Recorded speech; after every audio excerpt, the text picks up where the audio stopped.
Baik, perkenalkan nama saya Charles Yohanes Balawaleng dengan NIM 21 12 02 80. Di sini saya akan menjelaskan sedikit tentang artikel yang kami buat, yaitu kecanduan gadget pada anak. Di mana di sini kami membuat abstrak dari semua artikel, dari semua isi artikel yang kami telah buat, yaitu penerapan sistem pakar untuk mendeteksi penyakit anak dengan metode ketidakpastian user dan faktori. Setelah membuat abstrak, di sini kita memiliki pendahuluan, di mana kecanduan gadget pada anak pada zaman sekarang semakin meningkat pesat, di mana pada perkembangan zaman sekarang semua berisi digital di era modern. Maka dari itu anak-anak saat ini tumbuh dalam lingkungan yang penuh dengan teknologi yang canggih. Gadget telah menjadi hiburan yang mudah diakses dan menarik bagi anak-anak, menjadikan akses berbagai konten, aplikasi, dan interaksi sosial. Namun dalam penggunaan gadget yang berlebihan, terdapat risiko kecanduan yang dapat berdampak negatif pada perkembangan fisik, kognitif, sosial, dan emosional anak. Kecanduan gadget pada anak juga berdampak pada berbagai aspek perkembangan mereka. Penggunaan gadget yang berlebihan dapat mengganggu tidur yang cukup, mengurangi waktu bermain fisik yang sehat, dan mempengaruhi kemampuan konsentrasi dan pemecahan masalah. Selain itu, kecanduan gadget juga dapat menghambat perkembangan kemampuan sosial anak, mengurangi interaksi langsung dengan teman sebaya dan anggota keluarga, serta menghambat perkembangan kemampuan berbicara dan berkomunikasi. Di sini kami membuat metode penelitiannya dampak penyakit perkembangan pada anak dalam penggunaan gadget, di mana terdapat kode penyakit, nama penyakit, dan penanganan. Di sini kode penyakit yang pertama P01, penyakit 01, yaitu gangguan tidur. Gangguan tidur penanga- memiliki penanganan, yaitu penggunaan gadget di malam hari dapat mengganggu pola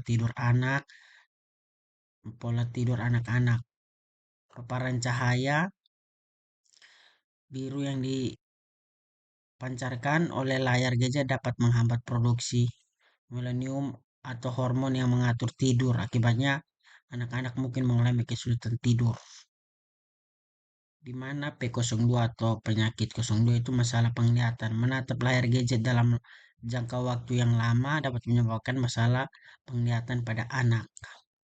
Kita lanjut ke P03, gangguan perhatian dan hiperaktif. P04, gangguan postur.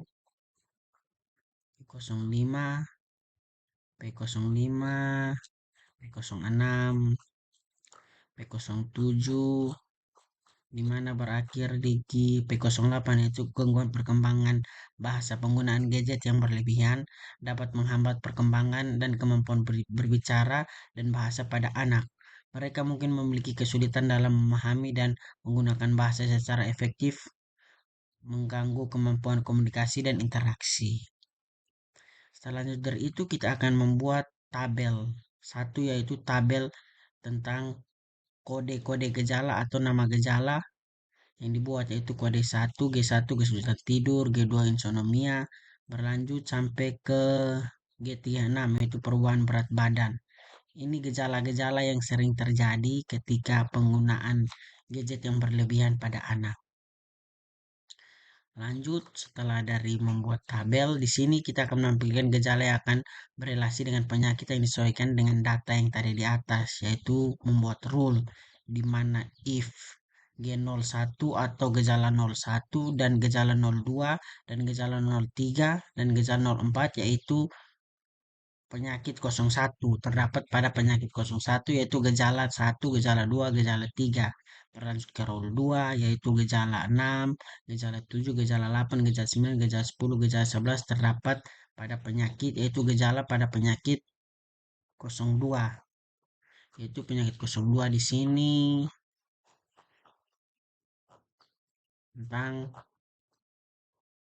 penyakit 02, yaitu masalah penglihatan. Jadi masalah penglihatan gejalanya yaitu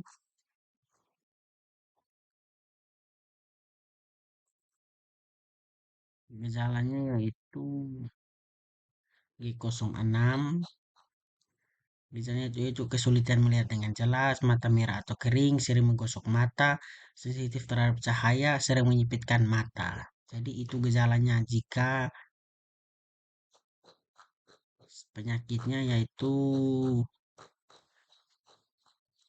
masalah penglihatan. Berlanjut lagi ke bias. Selanjutnya yaitu rule 3, rule 4 sama kayak tarif penyakitnya itu, rule 7, rule 8. Kita lanjut ke proses diagnosa yang dilakukan untuk menentukan sebuah keputusan sistem yang akan menulis jenis penyakit berdasarkan gejala ya, atau berdasarkan pengetahuan aturan kaidah produksi. Yaitu di sini membuat pohon.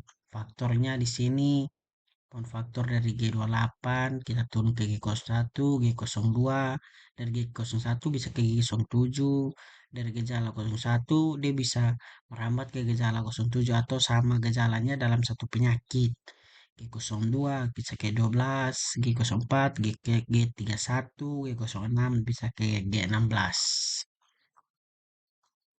Setelah itu kita berdasarkan model cerdas faktori plus diagnosa dalam flowchart yaitu start, input gejala, sistem pengecek gejala yang di input user.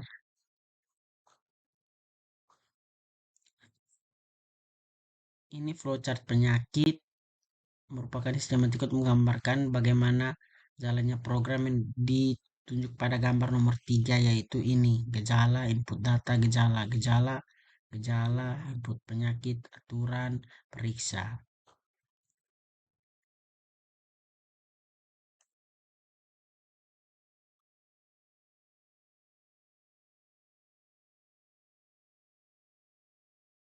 Periksa ya kita kecilkan biar kentara. Oke, kita lanjut ke tampilan aplikasi sistem pakar menu diagnosa yang hasilnya terlihat pada gambar di bawah.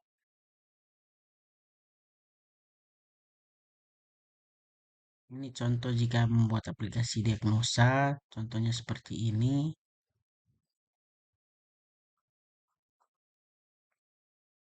Kita membuat hasil pembahasan.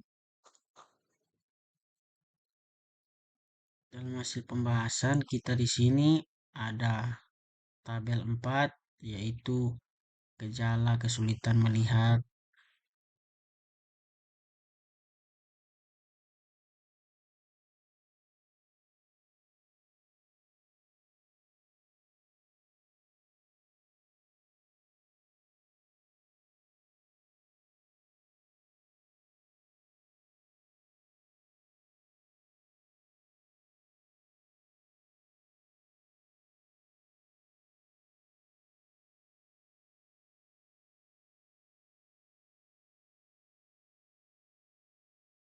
Ini maka nilai CFD punya rumusnya yang di atas kita masukkan ke ini.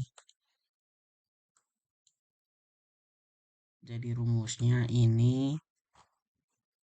setelah buat rumusnya di sini setelah buat kesimpulan dan sarannya di sini kesimpulan dan sarannya kesimpulan yaitu pembuatan sistem pakar untuk mendiagnosis penyakit anak berbasis algoritma serta faktori jenis penyakit. Di sini dari penelitian yang kami itu kami buat saran sistem pakar ini dibuat untuk melakukan metode ya, sini terdapat daftar pustaka yang telah kami buat. Sekian dari sedikit penjelasan yang saya menjelaskan tentang penggunaan gadget pada anak, pengaruh kecanduan gadget pada anak.